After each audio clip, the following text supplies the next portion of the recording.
இனிய தீபாவளி வாழ்த்துக்கள்.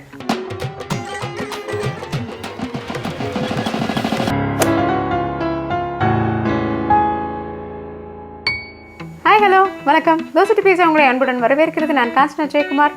சுவைக்க சமைக்க தீபாவளி அருமையான இனிப்பு சேவ் எப்படி பண்ணுறதுன்னு பார்க்க போகிறோம். இந்த இனிப்பு சேவ் வந்து ரொம்ப பாரம்பரியமான நம்மளுடைய ஒரு பலகாரமாகும். அதை சுலபமாக சுவையாக தப்பில்லாமல் எப்படி பண்ணுறதுன்னு பார்க்குறது தான் தோசை பீஸா. வாங்க எப்படி செய்யறதுன்னு பார்க்கலாம். இந்த இனிப்பு சேவை அப்படின்றது ரொம்பவே நம்ம ஊரில் ஒரு பிரபலமாக பிரசித்தி பெற்ற ஒரு இனிப்பு இல்லைங்களா. இதை வந்து இங்கே பாருங்கள், முதல்ல கடலை மாவு எடுத்துருக்கோம். கடலை மாவில் 1/3 பங்கு அளவு தான் நம்ம அரிசி மாவு எடுக்கணும். அதனால் இந்த மாவை லேசாக ஜலிச்சு எடுத்துக்கலாம். ஜலிச்சுக்கிட்டா என்ன ஆகும்னா நம்மளுக்கு பிசைகிறது வந்து ரொம்ப சுலபமாக இருக்கும். கட்டிகள் இல்லாமல் நம்மளால் பிசைய முடியும். அதுக்காக தான் நம்ம இதை ஜலிச்சு எடுத்துக்கிறோம். இப்போ நம்ம ஜலிச்சிட்டோம். அடுத்தது அரிசி மாவையும் சேர்த்துக்கலாம். அரிசி மாவை ஜலிச்சு எடுத்துட்டிங்கன்னா கொஞ்சம் உப்பு சேர்த்துக்கணும். இனிப்பாக இருந்தாலும் கொஞ்சம் உப்பு சேரும் பொழுது தான் அதனுடைய சுவை அதிகமாக தெரியும் நம்மளுக்கு. அதனால் கொஞ்சம் உப்பு சேர்த்துக்கலாம். சேர்த்து முதல்ல இதை கலந்து விட்டுக்கலாம். நம்ம ஒரு மேஜை கரண்டி அளவு வெண்ணெய் அல்லது சூடான சமையல் எண்ணெய் 2 கரண்டி சேர்த்துக்கிட்டிங்கனாலும் பரவாயில்ல. வெண்ணெய் சேர்க்கலைன்னா 2 மேஜை கரண்டி அளவுக்கு சூடான எண்ணெயை ஊற்றிக்கலாம். ஆனால் வெண்ணெயாக சேர்க்கும்பொழுது நல்லா 1 மேஜை கரண்டி அளவு சேர்த்திங்கன்னா போதுமானது. அதை நல்லா மாவில் இந்த கொழுப்பு இருக்குது இல்லைங்களா, இது வந்து முழுவதுமாக மாவில் படரும்படி நம்ம நல்லா கலரி விடணும். கொஞ்சம் கொஞ்சமாக தண்ணீர் சேர்த்து நம்ம இந்த மாவை பிசைஞ்சிக்கலாம். மொத்தமாக நிறைய தண்ணி சேர்த்துட்டோம்னா என்னாகும், இது வந்து நம்மளுக்கு அதனுடைய பக்குவம் மாறி போயிடும். அதனால் கொஞ்சம் கொஞ்சமாக தெளித்து சேர்த்திங்கன்னா தான் சரியாக இருக்கும். இனிப்பு சேவ் அப்படின்றது ரொம்பவே பிரபலமான ஒரு இனிப்பாகும் நம்மளுக்கு. அதனால் ஆனால் இது நிறைய பேர் வந்து வீட்டில் செய்கிறதில்ல. தீபாவளினா நம்ம செய்யலாம் இல்லைங்களா. அதனால தான் இப்போது இனிப்பு சேவை நம்ம போட போகிறோம். கிட்டத்தட்ட காரா சேவ் மாதிரி தான் இது கொஞ்சம் இருக்கும். ஆனால் இதில் ஒரு சின்ன சின்ன வித்தியாசங்கள், அந்த வித்தியாசத்தை தான் நம்ம இந்த இனிப்பு சேவில் பார்க்குறோம். இதுக்கு நம்ம எந்த நிறமும் சேர்க்க வேண்டாம், மஞ்சள் கூட சேர்க்க வேண்டாம். பொதுவாக கடலை மாவு என்ன ஆகும்னா நம்ம அழுத்தி பிசையும் பொழுது கையில் ஒட்டி கொள்ளும். அதனால் நம்ம கொஞ்சம் தண்ணியை தெளிச்சுக்கலாம். இந்த இனிப்பு சேவை வந்து நம்ம பாரம்பரியமான முறையில் பண்ண போகிறோம். அதாவது முறுக்கு அச்சு குழாயில் போட்டு கூட இதை செய்யலாம். அது வந்து சுலபமாக செய்யணுன்னா செஞ்சுக்கலாம். ஆனால் நாம் வந்து பாரம்பரியமாக இது வந்து அந்த பூந்தி செய்கிற கரண்டி இருக்குது இல்லைங்களா, அதில் தான் இப்போ நம்ம இனிப்பு சேவை செய்ய போகிறோம். இந்த பக்குவம் பார்த்திங்களா, அதாவது ரொம்ப தளர்வால் அதே நேரத்தில் ரொம்ப கெட்டியான பக்குவத்துலேயும் இது இருக்கக்கூடாது. இப்படி ஒரு பக்குவத்தில் இதை நிறுத்திக்கலாம். நிறுத்திட்டு நம்ம கைகள் அப்பப்போ நினச்சிக்கிறதுக்கு கொஞ்சம் தண்ணி வேணும். அதனால் தண்ணியை பக்கத்துலேயே வச்சுக்கலாம். இப்போ நம்ம எண்ணெயை சூடாக்கலாம். வாங்க, உங்களுடைய யூடியூப் ஆப்பில் இந்த பெல்லை அழுத்தி நம்ம படைப்புகளை உடனுக்குடன் தெரிந்து கொள்ளுங்கள். இங்கே பார்த்தீங்களா, இதுதான் பாரம்பரிய முறைன்னு சொன்னேன். பூந்தி கரண்டியில் நம்ம லேசாக எண்ணெயை தடவிக்கலாம். கைகளில் கொஞ்சம் தண்ணி படுற மாதிரி வச்சுக்கோங்க. அப்புறமா ஒரு உருண்டையை எடுத்துக்கலாம். ஒரு பெரிய உருண்டையை எடுத்துக்கோங்க. இப்போ என்ன பண்ண போகிறோன்னா, இங்கே பார்த்தீங்களா,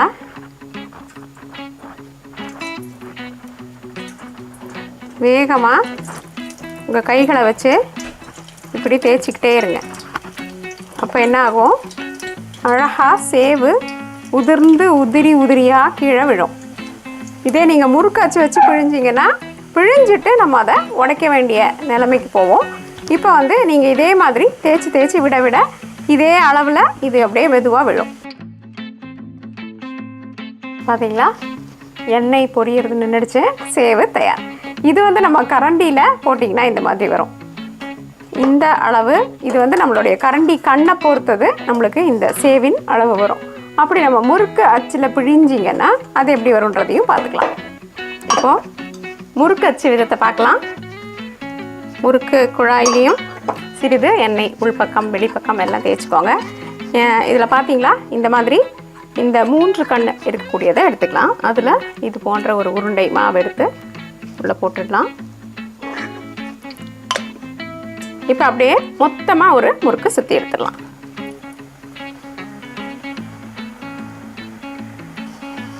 இது வந்து அந்த தட்டில் போட்டதுனால இந்த அளவு.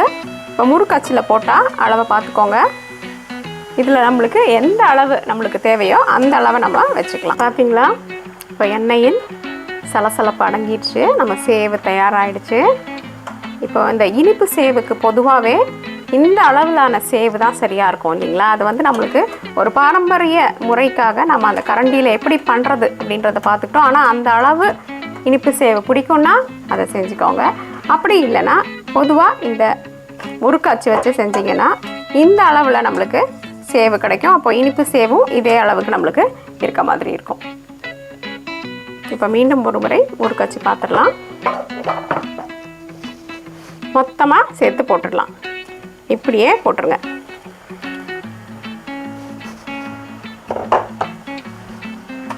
இது தயாராகிட்டு இருக்கிறதுக்குள்ளார சர்க்கரை பாகு தயார் பண்ணலாம். ஒரு பாத்திரத்தில் மாவு எடுத்த அதே அளவு சர்க்கரை, கொஞ்சமாக தண்ணீர் சேர்த்து நல்ல கம்பி பதத்துக்கு ஒரு பாகு எடுக்கணும். இப்போ மொத்த சேவையும் நம்ம பிழிஞ்சு எடுத்துட்டோம். அடுத்தது பாகு பார்க்கலாம். சமையல் என்பது ஒரு அழகான கலைங்க. இந்த கலையோடைய சின்ன சின்ன நுணுக்கங்களை தெரிஞ்சுக்கும் பொழுது தான் சமையல் வந்து நம்மளுக்கு சரியாக வரும். இங்கே பாருங்கள், இப்போ நாம் என்ன பண்ணுறோன்னா இந்த பக்குவத்தை பார்த்துக்கோங்க, சூடு பார்த்துக்கோங்க. கையில் எடுத்து இப்படி பண்ணிங்கன்னா 2-3 கம்பி வரணும். இந்த பக்குவத்தில் நம்ம பாகை தயார் பண்ணி வச்சுக்கலாம். அடுத்தது இந்த சேவை இருக்கு இல்லைங்களா, இந்த சேவை இப்படி உடச்சி விட்டுருங்க. ஒரே பக்குவத்தை உடச்சி விட்டுருங்க. நிச்சயமாக செய்து பார்க்க போகிறீங்க. செஞ்சுட்டு உங்களுக்கு ரொம்ப பிடிச்சி நல்லா வந்துடுச்சுன்னு ரொம்ப சந்தோஷப்படும் பொழுது ஒரே ஒரு லைக் போட்டுருங்க. சப்ஸ்கிரைப் பண்ணாதவங்க சப்ஸ்கிரைபும் பண்ணிவிடுங்க. அப்புறம் ஒரு சின்ன வேண்டுதல் உங்ககிட்ட, வீடியோவை தள்ளி பார்க்குறதுனால குறிப்புகளை இழக்கிறது மட்டும் இல்லை, நம்மளுக்கு சரியான படி அந்த பண்டத்தை தெரிஞ்சுக்கிறது, பலகாரத்தை தெரிஞ்சுக்கிறதுக்கான வாய்ப்பு கிடைக்காம போயிடும். அதே நேரத்தில் எங்களுக்கும் நீங்கள் முழுசாக பார்த்தீங்கன்றது இல்லாத மாதிரி இருக்குது. இப்போ பார்த்தீங்களா, இந்த பாகில் இந்த சேவை போட்டுடலாம். போட்டுட்டு நல்லா கையோடு கலந்து கொடுத்துருங்க. அது லேசாக அடுப்பில் கொதிச்சிட்டு இருந்தாலும் சரி, இந்த நீர்க்க அந்த பழம் இருக்குது இல்லைங்களா, கொஞ்சம் இலகுன மாதிரி தண்ணி மாதிரி இருக்குது இல்லைங்களா, அது இந்த சேவில் முழுவதுமாக படரணும். அப்படி தான் நம்ம இதை லேசாக கலக்கி கொடுக்கணும். அதாவது 2 கம்பி பதம் வரும்பொழுது தான் என்ன ஆகும், உங்களுக்கு அதை போட்டிங்கன்னா இந்த மாதிரி அது ஒட்டுற மாதிரி நம்மளுக்கு கிடைக்கும். அதனால தான் நான் வந்து சின்ன குறிப்புகள் எல்லாம் கொஞ்சம் கவனம் செலுத்துங்கன்னு சொல்லி. இப்போ என்ன இருக்குன்னா, இந்த பாகு இந்த சேவை முழுவதுமாக உள்வாங்கியிருக்கு. ஒரு 10 நிமிஷம் கழித்து பாருங்களேன், இது அப்படியே பூத்த மாதிரிக்கு வெள்ளை நிறத்தில் வந்திருக்கும். அப்போ நம்மளுடைய அருமையான பக்குவத்தில் இந்த சேவு தயாராகிடும். பாருங்கள், நிறம் மாற ஆரம்பிச்சிருச்சு. ஒரு 10 நிமிஷத்தில் பார்த்தீங்கன்னா பூத்த மணிக்கு இருக்கும். என்ன நண்பர்களே, பார்க்கறதுக்கு ரொம்ப அழகாக இருக்குது பார்த்தீங்களா? எல்லா கரண்டியில் இருந்து முதற்கொண்டு எல்லா இடத்துலையும் இது அந்த சர்க்கரை பூத்துருச்சு. நம்மளுடைய சேவு அருமையாக தயாராகிடுச்சு. இந்த தீபாவளிக்கு கொஞ்சம் வித்தியாசமாக தான் அசத்துவோமே. சுவையான சோமாஸ் எப்படி பண்ணுறதுன்னு நம்ம இப்போ பார்க்க போகிறோம்.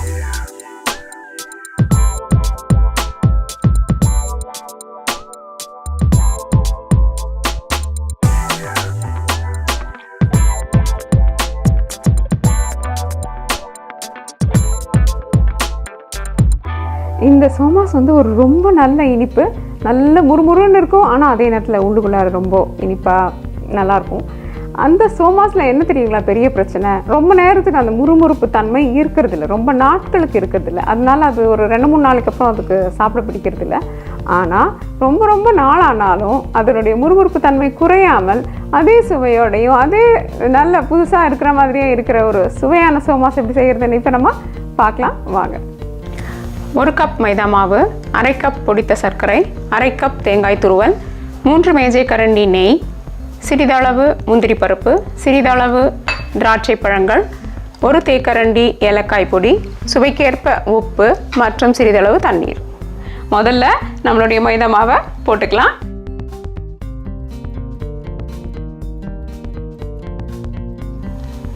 சும்மா சிறிதளவு உப்பு சேர்த்துக்கோங்க. இப்போ நம்ம சொன்ன நெய்யை சேர்த்துக்கலாம். பாருங்கள், நம்மளுடைய நெய்யை நல்லா கலந்துக்கிறோம். இதுதான் நம்மளுக்கு சரியான முறுமுறுப்பு தன்மையை நீண்ட நாட்களுக்கு கொடுக்க உதவ போகுது. இந்த சோமாஸ் வந்து எப்படின்னா எல்லா விஷயத்துலையுமே இருக்குங்க. மாவு பிசைறதுலேருந்து பொரிக்கிறதுலேருந்து எல்லாத்துலேயும் நீங்கள் வந்து கவனத்தை கையாள வேண்டியிருக்கும். அப்பேற்பட்ட ஒரு சுவையான பலகாரம் தான் இந்த பலகாரம். இப்போ இதுக்கு நீங்கள் தண்ணியை வந்து மெதுவாக கொஞ்சம் கொஞ்சமாக தெளித்து தான் பிசையணும். ஏன்னா இந்த மாவு வந்து ரொம்ப கெட்டியாகவே இருக்கணும். ரொம்ப கொலக்கொலான் இருந்ததுன்னா என்ன ஆகிடும்னா அந்த முறுமுறுப்பு தன்மை சீக்கிரம் போயிடும். அப்புறம் அதை தவிர உங்களுக்கு நிறைய எண்ணெயை உறிஞ்சிக்கும்.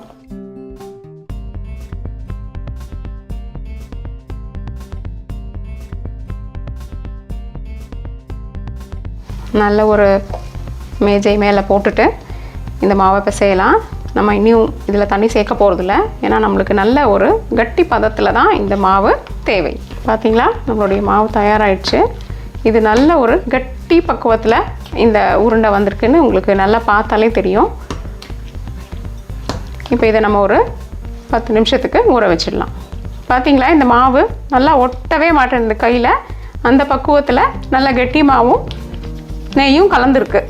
இப்போ இதை ஒரு 10 நிமிஷத்துக்கு ஊற வச்சு எடுத்துடலாம். அங்கே நம்மளுடைய மாவு ஊறட்டும். அதுக்குள்ளே நம்ம பூரணம் எப்படி பண்ணுறதுன்னு பார்க்கலாம். திரும்பவும் இந்த பூரணம் எடுத்துக்கிட்டிங்கன்னா இதுலேயும் நிறைய விதங்கள் இருக்குது. ஆனால் நம்ம ரொம்ப அருமையான ஒரு உலர்ந்த பூரணத்தையே உள்ளே வைக்க போகிறோம். அது எப்படி செய்கிறதுன்னு பார்க்கலாம் வாங்க. சர்க்கரை பொடி, நான் உலர்ந்த தேங்காய் பூ உபயோகப்படுத்துகிறேன். நீங்கள் வந்து நல்லா அப்படியே கிடைக்கிறது புதுசாக உபயோகப்படுத்துனீங்கன்னா அதை நல்லா வறுத்துட்டு லேசாக ஒரு வறுத்துட்டு சேர்த்துக்கலாம். அப்போ தான் அதிக நாட்களுக்கு கெடாமல் இருக்கும். ஏலக்காய் தூள். இப்போ இதை நல்லா கலந்து விட்டுக்கோங்க. இது பொடித்த சர்க்கரை. இப்போ நீங்கள் என்ன பண்ணலான்னா லேசாக சுவைத்து பார்க்கலாம். உங்களுக்கு பிடிச்சிருக்கா, சர்க்கரையின் அளவு போதுமா, இல்லை ரொம்ப இனிப்பாக இருக்குது அப்படின்னு நினச்சிங்கன்னா சர்க்கரையை அடுத்தது போட வேண்டாம். இல்லை இனிப்பு பத்தலை அப்படின்னு நினச்சிங்கன்னா கொஞ்சம் கூட சர்க்கரையை நீங்கள் சேர்த்துக்கலாம். 10 நிமிஷத்துக்கு நம்மளுடைய மாவு நல்லா ஊறிடுச்சு. இப்போ எடுத்து நம்மளுடைய சோமாஸ்களை தயார் செய்யலாம் வாங்க.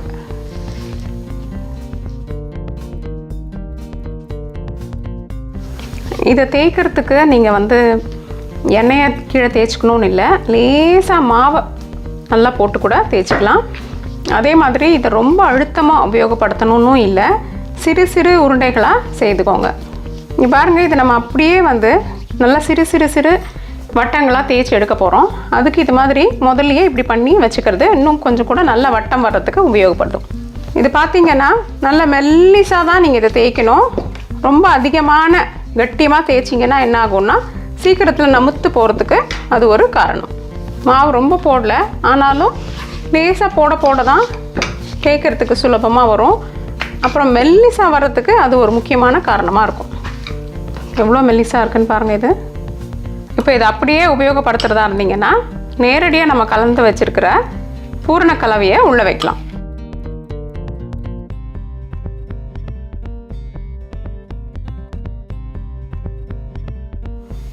மூடிட்டு நல்லா அழுத்தம் கொடுத்துடலாம். விரல் நுனிகளை வச்சு அழுத்தம் கொடுங்க. இப்படி நல்லா அழுத்தம் கொடுத்ததுக்கப்புறமா ஒரு கரண்டியை வச்சு அதிகப்படியான மாவை நல்லா நீக்கி எடுத்துடணும்.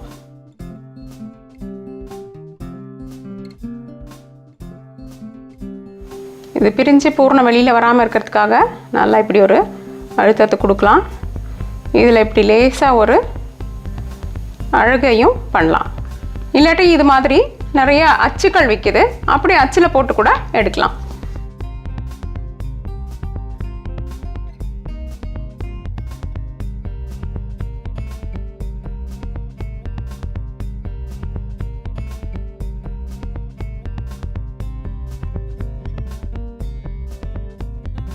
இப்போ நம்ம ஒரு பாத்திரத்தில் எண்ணெயை வச்சுக்கலாம் சோமாஸ் பொரிச்சு எடுக்கிறதுக்கு.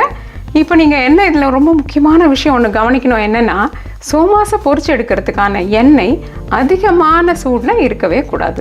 அதிகமான சூடில் இருக்கும்பொழுது என்ன ஆகும், சோமாஸ் தயாராகிடும், பார்க்குறதுக்கு ரொம்ப நல்லா இருக்க மாதிரி புரிஞ்ச மாதிரி ஆகிடும். ஆனால் கொஞ்ச நேரத்துலேயே நமக்கு போயிடும். அதனால் நீங்கள் என்ன பண்ணணும், இதனுடைய எண்ணெயின் வெப்பத்தன்மையை ரொம்பவே கீழே இருந்து மிதத்தன்மை தான் இருக்கணும், அதுக்கு மேலே போகவே கூடாது. மிதத்துக்கும் மேலே போயிட்டீங்கன்னா நல்லா சூடாகிடும், உடனே பொரிஞ்சிடும், ஆனால் சீக்கிரமாக வதக்குன்னு ஆகிடும். வாங்க சுவையான சோமாஸை பொரிக்கலாம். முதல்ல சோதிச்சு பார்த்துக்கலாம். மெதுவாக மேலே எழும்ப ஆரம்பிச்சிருக்கு. இப்போ நம்ம போடலாம்.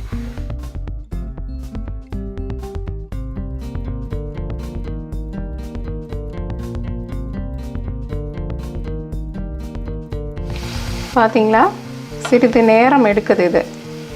இதுதான் சரியான எண்ணெயின் சூடு. உடையாமல் மெதுவாக திருப்பி விடுங்க.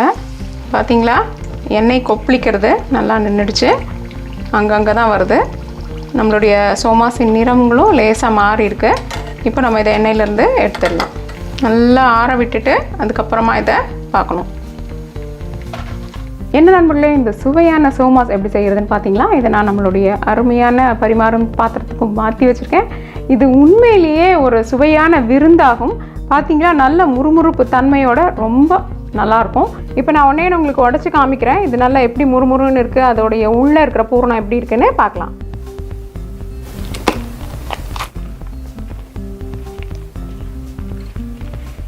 இதை நீங்கள் செய்து பாருங்கள். நிச்சயமாக தோசை பீஸாவில் இந்த முறையை நீங்கள் பின்பற்றினீங்க தப்பு நடக்கிறதுக்கு ஒரு வழியே இல்லை.